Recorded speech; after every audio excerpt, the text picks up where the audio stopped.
Horner's algorithm for polynomial equations is actually a very simple affair. But to discuss it, let's actually take a look at an example.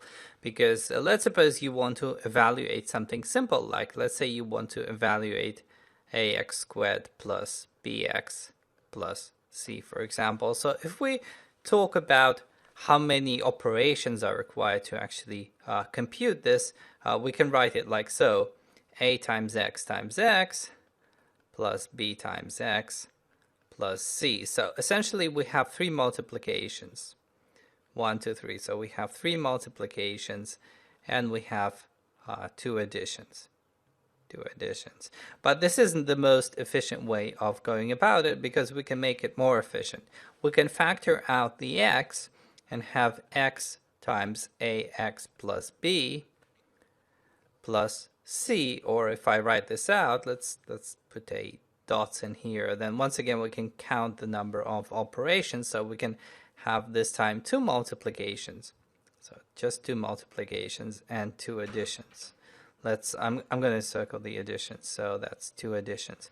So essentially, if we optimize the evaluation of the polynomial, we end up with a situation where for a polynomial of degree n, and in this case n is equal to 2, so for a polynomial of degree n, Horner's algorithm for polynomial equations requires just n multiplications and n additions. So let's now formalize Horner's algorithm.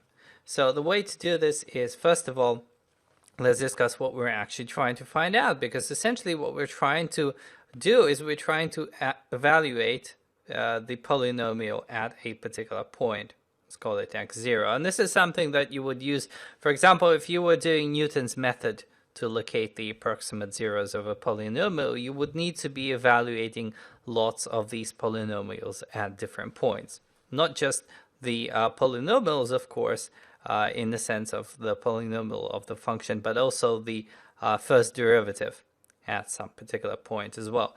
So Horner's algorithm basically goes something like this. So you have a formal definition for the polynomial, which is a n x to the n plus a n minus 1 x to the n minus 1, and all the way down to a2 x squared plus a1x plus a0. So this is a polynomial in Horner's form, and now what we want to do is we want to leverage this kind of factoring out and we want to formalize it. So the way to formalize it is as follows. We define a new sequence. Essentially this, we can think of this, the a coefficients as a sequence of a's going from 0 to n, where n is the order of the polynomial. We can now define a new sequence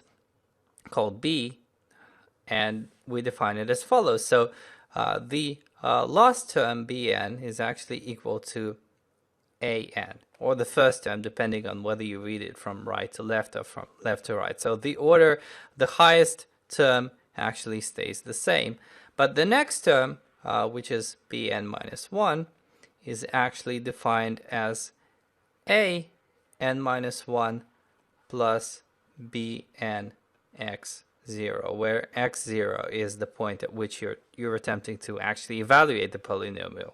And so for some point bi with an index I, this would have the value ai plus b at I plus 1 x0. And then all the way down to b0, which would have the value a0 plus b1 x0. So this is the way of formalizing the evaluation. And now let's take a look at an actual example. So let's suppose that we have a polynomial p of x, which is equal to 3x to the 4 plus, or let's have minus here, minus 2x squared plus 2x minus 4. So I missed out the x to the cubed, and that's okay. So we want to evaluate this polynomial at a point x of 0 equals minus 2.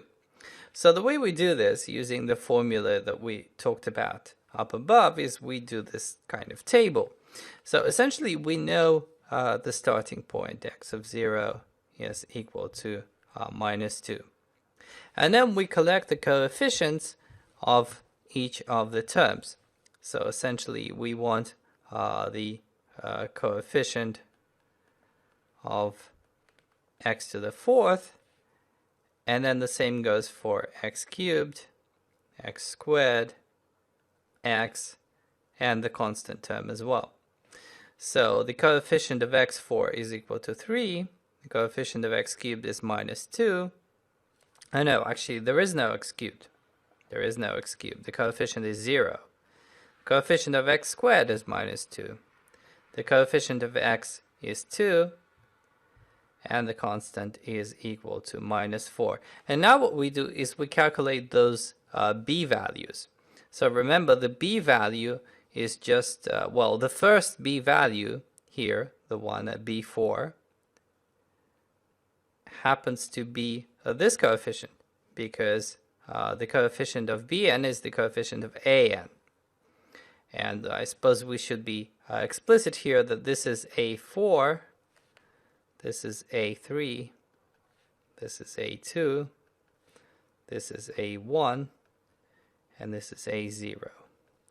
Okay, so b4 is equal to a4, so that's equal to 3.